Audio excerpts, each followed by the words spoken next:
السلام علیکم دوستو، میں ہوں آپ کا دوست ڈاکٹر محمد سعید خان ایس کے ہیلتھ اینڈ ایجوکیشن چینل کی جانب سے آپ کی خدمت میں حاضر ہوں۔ مجھے مل گئی ہے ایک کتاب جو کہ حکمت کی بہت زبردست کتاب ہے اور ایک بہت ہی پرانے حکیم صاحب کی کتاب ہے۔ اس میں سے آپ کی خدمت میں کچھ میں نسخہ جات لے کر حاضر ہوا ہوں۔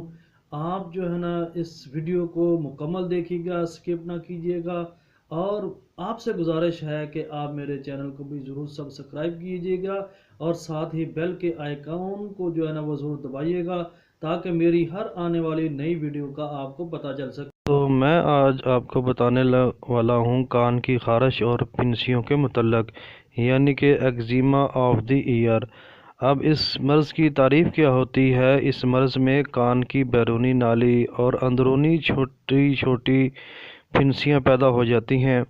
وجوہات اس کی کیا ہوتی ہیں؟ کان کو صاف نہ رکھنا، کان کا بہنا اور کان کی طرف تیز مادہ وغیرہ کا گرنا۔ علامات اس کی کیا ہوتی ہیں؟ کان سے رطوبت بہتی ہے، کبھی کان کی جڑ پھٹ کر زخم بن جاتا ہے اور اس میں پیپ نکلتی ہے۔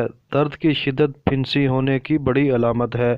علاج اس کا کیا ہے؟ کان کی میل سلائی وغیرہ سے کورید کر نکالنے سے سخت پرہیز کریں۔ کان کو 2% نیم گرم بورک لوشن سے دھو کر خشک کر کے زنک آئنٹمنٹ لگائیں۔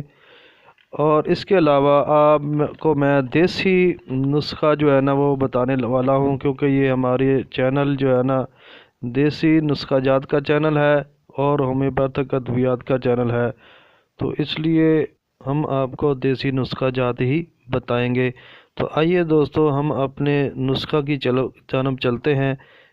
نیم کے پتے جو ہوتے ہیں نا اس کو آپ نے جوش دے لینا ہے، اور اس کا جو شاندہ جو ہوگا، جوش دیا ہوا پانی ہوگا، نیم گرم پانی سے دھو کر ٹکور کر کے سفیدہ کا شگری کا مرہم لگانا بہت مفید ہے۔ خوراکی طور پر شربت عناب اور عرق مصفی خون کا استعمال یا عطری پھل شاہترہ کا استعمال کرنا بہت مفید ہے۔ کچھ دن مرہم سفیدہ کاشگری میں ہی گندھک کی معمولی مقدار ملا کر مرہم بنا کر لگانا بہت مفید ہے۔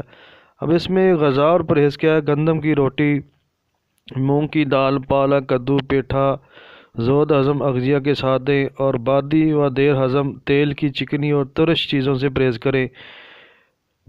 تو دوستو، یہ تھا آج تک ہمارے نسخہ جات۔ جاتے جاتے آپ سے دعاؤں کی گزارش ہے، اور ضرور ہمارے چینل کو سبسکرائب کریں۔ اللہ